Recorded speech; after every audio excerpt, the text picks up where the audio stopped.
In this video, I'll be making some custom embroidered patches. I guess you could call this a tutorial, but I am by no means actually good at embroidery. I kind of just do it when necessary, and I've never really watched any technique videos or anything, but obviously my skills are okay enough to make these patches. They're pretty easy to make. I'd say if you have at least some knowledge of how to handle a needle and thread, you'll be okay. And you'll need a few standard sewing things: embroidery needle and embroidery thread, fabric shears, some sort of stiff fabric like cotton twill. If you have special fabric for embroidery, that would work even better. And yeah, I think that's about it.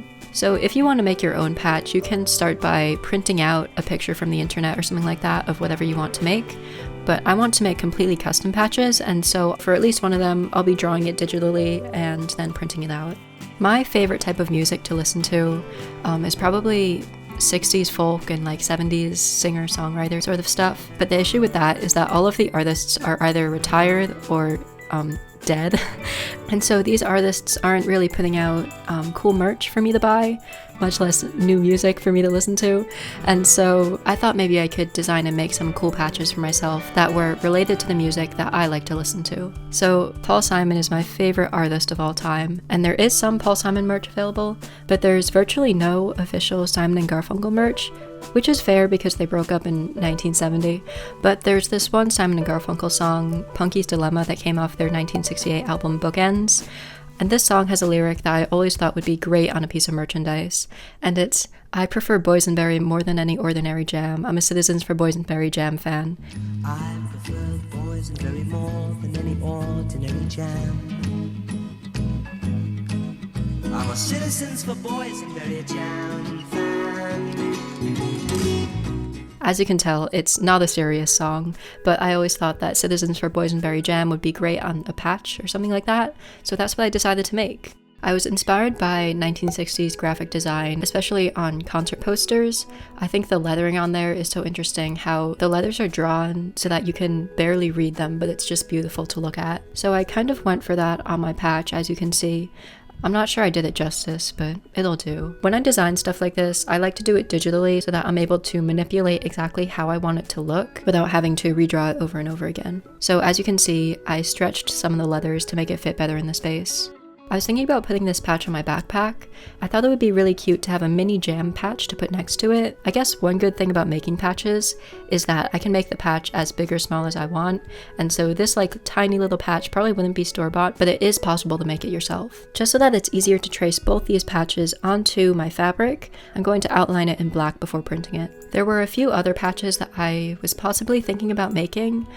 You can see on the side I've got the Woodstock logo there, and also the Velvet Underground album Loaded. But honestly, the patches that I made in this video ended up taking so long that I didn't have time to get around to those, and the level of detail on some of them was just unrealistic after making my other patches. So here I've got my cotton twill that I'm going to be embroidering onto, and in order to trace these patches, I printed them out on a piece of paper and put it below the cotton twill and kind of tried to see the outline through the fabric and trace it. It was kind of difficult to see. It might work better if you trace it against a window, but it was nighttime so I couldn't do that. But I'm just using a regular pencil to trace it. Just to be warned that the graphite doesn't really come up, and so if you're making something where you don't want the entire thing to be embroidered, maybe be really careful where you trace with pencil.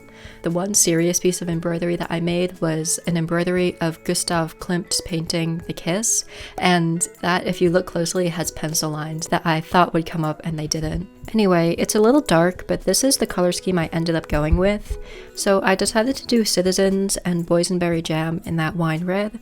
Basically how I do this is I just make straight stitches across the letters, all going in the same direction. If the patch was bigger, doing this sort of very long stitch would be less than ideal, because if it's too long then it becomes very easily pulled, and so you would have to kind of stagger your stitches to create a full appearance but also have it so you can end your stitches in the middle of the shape, if that makes sense. As I said, I don't really actually know anything about embroidery. This is just my personal experience with these patches. Oh yeah, I forgot to mention, I'm working with 2 threads at once, and so I take my little skein of embroidery thread and pull a length probably about the length of my arm, and then I just pull it apart so that I only have 2 strands of embroidery thread.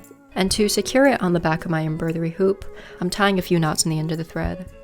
Maybe it's just because of my lack of experience in embroidery, but these patches actually take a really long time to do. Like, this is not something that I personally can do in one sitting. It takes quite a few afternoons to embroider the entire patch.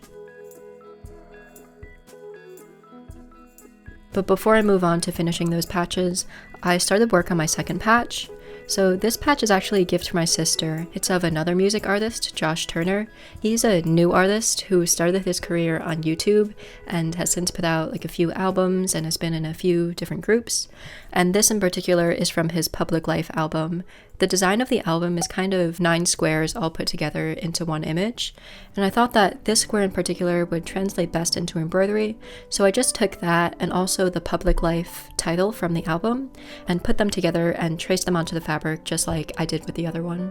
I wanted the embroidery to look kind of flowy, so I didn't just fill in the lines like a coloring page like I did for the other patch, and I instead tried to blend them together and make it look very continuous, kind of like Starry Night. It didn't take me quite as long as the other one because there was less detail on it, but this did still take a few afternoons to make. As you can see, here I'm kind of doing the technique that I was trying to explain earlier, where you can't embroider along the entire length of the block of color, and so you kind of have to stop the thread in the middle. So I just try to feather it best I can. It's kind of subtle and this footage is a little bit dark, but I also went around and added some black outlines just like in the image. For these, I did a backstitch. From the front, it kind of looks like the stitching that a sewing machine makes, but from the back it looks a little bit different, and that was just to create a very clean line. And then, after doing the buildings and putting an outline along the entire piece, I embroidered the Public Life text on the bottom. I kind of wanted this to look like a Polaroid, and so I'm keeping the canvas exposed on the bottom and a little bit on the side. Now that all of the embroidery is finished, we can work on turning these into completed patches. So because I want a little border of white on this patch, I'm drawing the outline of where I want the overcasting on the patch to end. And so that allowance that I'm cutting outside of the patch is where I'm going to overcast with embroidery thread. I decided to use yellow to match this. It's the same color yellow that's in the center of the cloud. And with this overcasting, you kind of have to go slow and guide where you want the thread to lay with your finger, and make sure not to pull it too tight or the fabric will start to crimp within the overcasting. Now, this patch, I decided not to put a backing on because, frankly, I was lazy, but the other one I did put a backing on, so I'll show you how to do that with the second one. So here's my Simon & Garfunkel patch. Because I didn't want that outline of white, I didn't bother drawing a line with a pencil, and I instead just eyeballed a constant distance around the entire patch. And to create a backing on the patch that covers all of the threads on the back, I just cut another circle of cotton canvas the exact same size. I didn't bother backing the mini patch, I instead just very carefully cut it out. On the other patch, to make sure it lay completely flat when I was doing the overcasting, I did some large basting threads just randomly across the patch, using some sewing thread to keep the 2 layers together. Then, just like the other patch, I could overcast around the entire edge, making sure to guide the thread to lay straight with my finger as I finished each stitch. I feel like I should tell some fun facts about Simon & Garfunkel or something just to fill this time. The fact that I always tell people is that Art Garfunkel, after the duo broke up in 1970, he became a substitute geometry teacher for a few months. Paul Simon was also married to Carrie Fisher for like 6 months in the 80s. And this is how the patches came out. Just like a regular patch, you can sew it onto whatever you want.